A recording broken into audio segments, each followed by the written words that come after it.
Roberto, lei rappresenta l'Unione Italiana dei Ciechi, naturalmente sezione di Padova. I tagli al personale della provincia andranno a toccare in maniera pesante ciò che sono le richieste delle varie famiglie.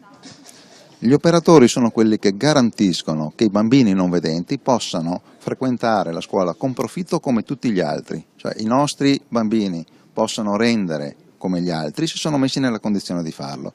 Il tassello fondamentale sono i lettori ripetitori.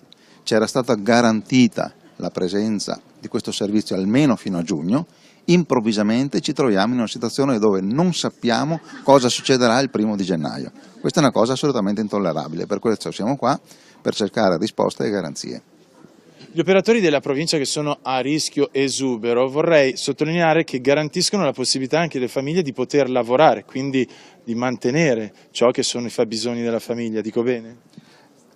È un aspetto duplice, cioè la garanzia del bambino è anche la garanzia della famiglia e noi siamo qua per garantire, per difendere gli interessi dei nostri iscritti e delle famiglie, dei bambini. Quanti sono in Padova? Allora, per quanto riguarda l'Unione Italiana Ciechi abbiamo circa una 70ina di ragazzi.